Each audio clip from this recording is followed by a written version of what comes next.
Hi everybody, this is Ernie, and I love America. I really do.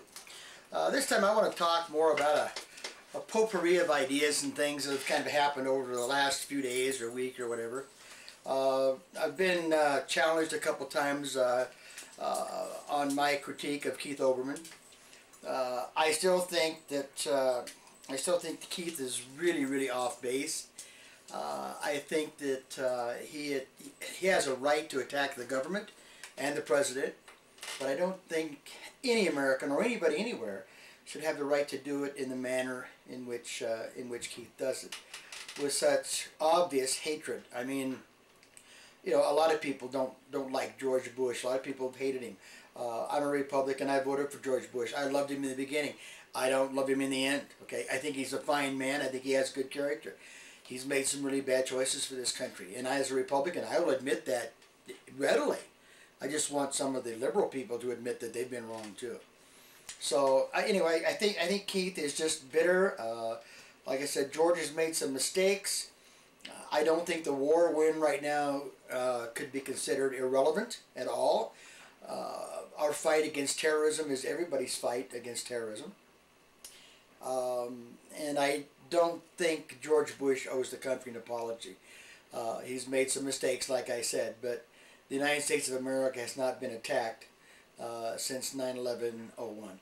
Okay, so he has apparently done something, and I'm afraid the people running right now, we're not going to be that lucky anymore. Anyway, I think Keith is still bitter, and when he talks about spin, I want to look at Keith and say, Keith, I understand the word spin, I understand how it happens, and if you really want to understand spin, I think you need to talk to Nancy Pelosi and Harry Reid and people like that.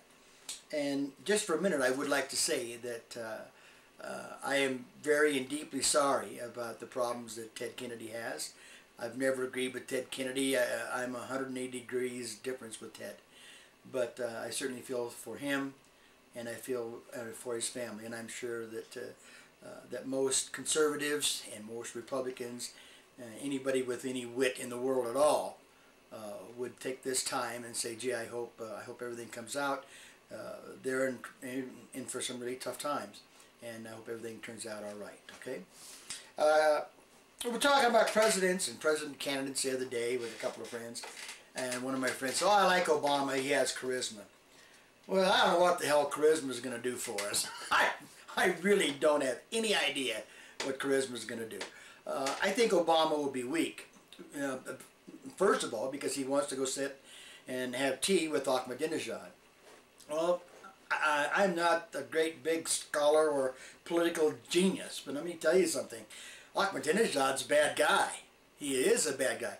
And people in this world just have to accept the fact that there are bad guys. Ahmadinejad is a bad guy. It's just like talking to Ahmadinejad and making a deal with him is just like the children's story fable, if you give a mouse a cookie, if you give a moose a muffin, okay? If you're not familiar with those, go to your local library and find both of those books and you'll understand what I'm trying to say. I don't think you deal with those people. In 1960, one of the greatest presidents we've ever had, John F. Kennedy, went to Russia and tried to make a deal and tried to deal with Khrushchev. A few weeks after that, the Berlin Wall went up. I think it was a few months or a month or two after that, we had the Cuban Missile Crisis. Now, Khrushchev perceived Kennedy as a weak man. He wasn't a weak man by any stretch of the imagination, but it took the Cuban Missile Crisis for Khrushchev to say, whoa, I can't mess with this guy. And I think Ahmadinejad would do the same thing, or even worse. If Ahmadinejad had nukes tomorrow, folks, I almost guarantee you the first nuke would hit Israel, and the second one would be Los Angeles, New York, and Chicago. All right? He can't be trusted. He wants to wipe out all the infidels in the world and create this Islamic utopian world, which is absolutely impossible anyway. We need to live together in this thing, but that's not what he wants. We will accept Islam around us, but he will not accept Christianity or Judaism or anything of that nature. So you have to remember, you can't be weak with terrorists. You've got to be firm with them. Sure, we can talk to them, but we need to talk to them on our terms, not their terms. Not because we're America, Not because we're the big guy on the block, but because you can't trust those people on their terms. They're not going to keep whatever deals that they want to make. Okay? A little excited about terrorism, but I hate terrorism. One last thing is a gentleman from Australia. His name is Blunty3000. He seems like a nice chap. He was talking about the arrogant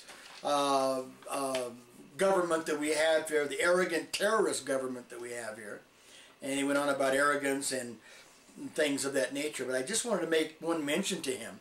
And that is, if you're going to talk about arrogance, don't use arrogance. You come across very arrogant and all-knowing. And I can't believe that you're a history major of American history. I just can't believe that. If you are, then please let me know and we'll discuss it a little bit further. But you kind of come off as a little bit of a smart ass. I know you're real popular. You get lots of views, and that's good for you. I'm happy you do. But, you know, tone it down and be a little more serious. The cussing language doesn't help anybody, I don't think. I think that's a thought stopper right there.